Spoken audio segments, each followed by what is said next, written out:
first of all, let me start by saying congratulations. I'm sure that's what every single person is saying as they walk in, and they're all right. You know what I mean? But if someone is...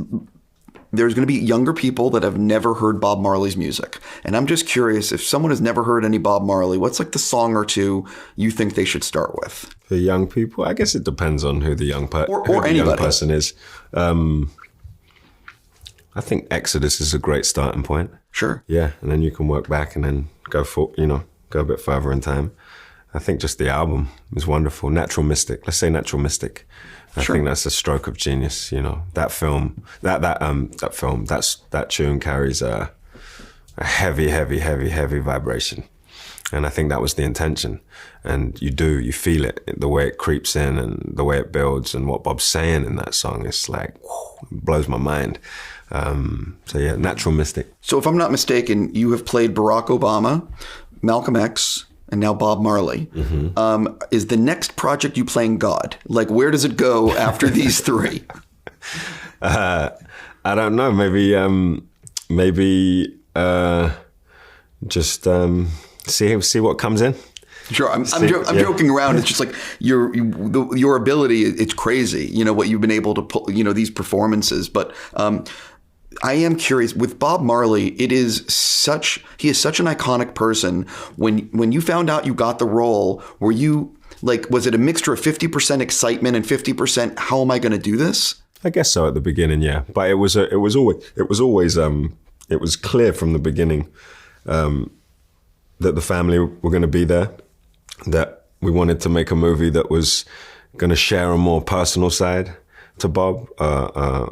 It was a movie that was going to try and tap into his vulnerability and to, share with his fans and the audience a side to him that we don't know outside of the idea, outside of the iconic status. Bob is a human being. So, and I knew I had the support there. So, it was scary, but it was exciting. No one forced me to do it. I wanted to do it. It was a joy and a blessing. And of course, there's always challenges and it's a process. So, but it was the pressure was appropriate, because there was so much to learn to play and sing and, Jamaican patois. But yeah, luckily the family were there. No, 100%. One of the things that I was really blown away by with the film is that it didn't try to water down Bob's accent. Mm-mm. It, like, as an audience member, you really, like, because I'm not as familiar with it, I had to really like lean in and listen to make sure I was understanding. And I don't think every movie, like I just commend the studio for allowing this and rather than making it some English version. Me too. I definitely agree. And, the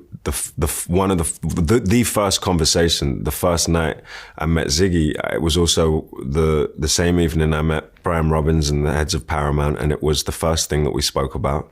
It was the most important thing to all of us, and that was agreed on from the beginning. So that was never an issue. It was something that we knew going into this. How Bob spoke is going to be how he speaks in the film, and and it was challenging, and it made the process different to anything I've ever done before.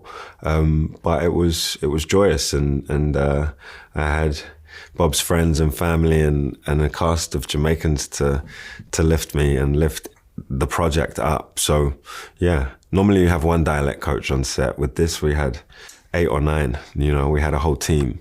So yeah, it was. On that note, I'm just going to say for real, you did such a fantastic job. I wish you nothing but the best. Thank you, man.